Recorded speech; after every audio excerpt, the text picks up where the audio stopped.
The thing that links all of my songs and my lyrics together is the fact that it all comes from my inspiration, which isn't just me. I draw this inspiration out of the atmosphere.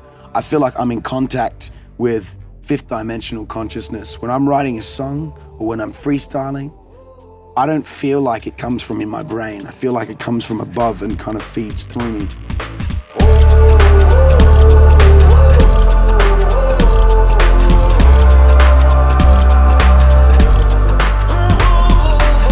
And when I write these lyrics down, I just go with what rhymes and what has a nice rhythm, and the words just are secondary. But later on, I read them and I'm like, that actually means a lot of different things. You know, and the lyrics in my songs, they all make sense to me at the end of the day. They're all things that only I can talk about because, well, not that I can only talk about, but I couldn't write about things that don't make sense to me.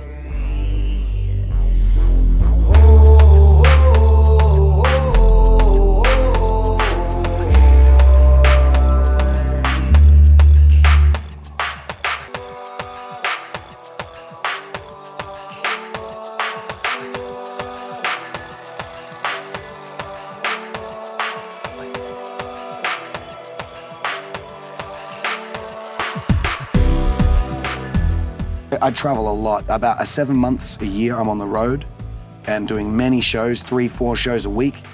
And you know, I'm good at it because I'm quite a patient person.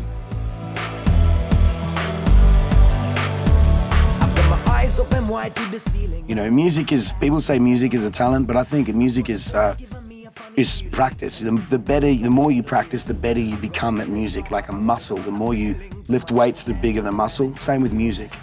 But being flexible and understanding to your surroundings is a lot more important when you want to be a good musician and tour. So many people become really arrogant and they get their head because... And it's really important to not piss your audience and the people who book you off. You know, you don't want to piss those people off because that's how you make your money. That's how you create a career. The sky is forever.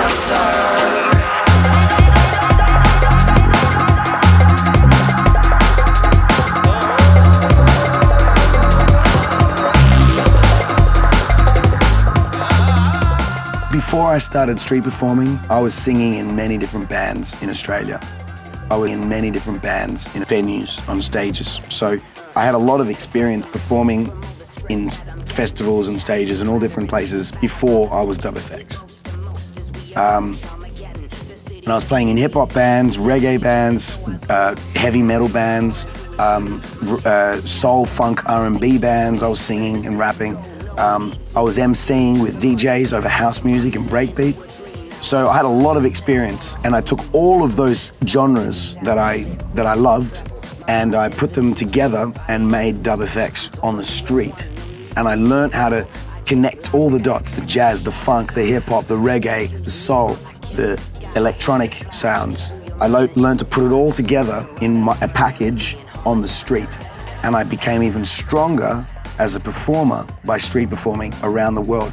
What street performing taught me was how to perform my art with true conviction, with heart, with the strongest emotion that I could possibly have, because I have to draw them in. People don't give a shit, they're walking past. I have to draw them in, and I have to show them my song, show them my art, say, come here, listen to this, buy my CD. And it's very difficult. When you just play on stages and you practice in your bedroom, you don't learn how to draw people in.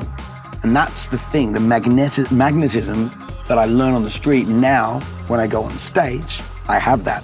So I know how to connect to an audience because of all the street performing. I still street perform when I can.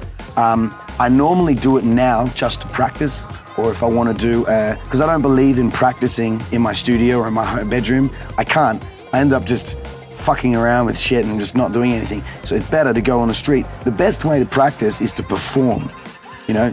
And they say you need at least 1,000 hours of performing before you become a true performer. And I did 10,000 hours on the street. So that's why I'm a strong performer.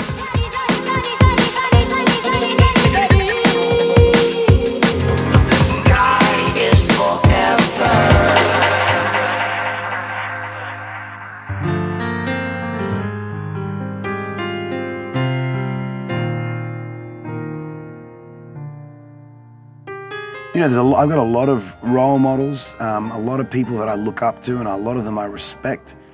But, you know, my family is one of them. Family's full of them. You know, all my uncles and aunties, my mum and my dad, they're all very intelligent people, and they all work for themselves. They're all, that's the one big inspiration for me. They're all, that's my family, not working for other people. One of them owned a restaurant, another one owns a tap dancing school, another one's a director, film director, and works on the stage and does another one, my dad owns his own business, my mum owns her own business. I've got a lot of family who's really, you know, clever and knows how to just make money out of just themselves. So that's a big role model for me. Musically, you know, Bob Marley, I think, had an incredible influence on the way we think about music, even though people who don't even realize it, how important he is. But same goes for a lot of artists and a lot of people out there. So, you know, I have a lot of respect for a lot of different people. Senorita, yes and no.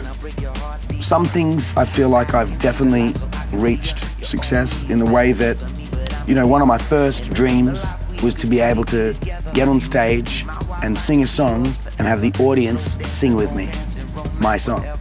And that happens now, almost every show. Certain songs, people know the words and they sing along, especially in Eastern Europe. So that's one dream that's definitely come true, and it's beautiful, I love that. I don't have a dream to rule the world or to be the biggest pop star in the world. I'm not interested in that shit. I just want to, my goal now is to be debt-free, because I bought a house in Australia and I owe the bank a lot of money, because I lived 7 years in a van and traveled around Europe, and I saved up enough money to put a deposit on a house in Australia, in the forest, beautiful house with a studio, and my fiancée, Flower Fairy, she lives with me there, and we've got a garden with chickens. And so we've already started our new dream, which is to have this house that we can be self-sufficient off the grid. But I have to tour for the next 5, 6, 7, 8, 9 years to pay off this house. But you know, look, I'm blessed. I can't ask for any more. I could die tonight and be happy.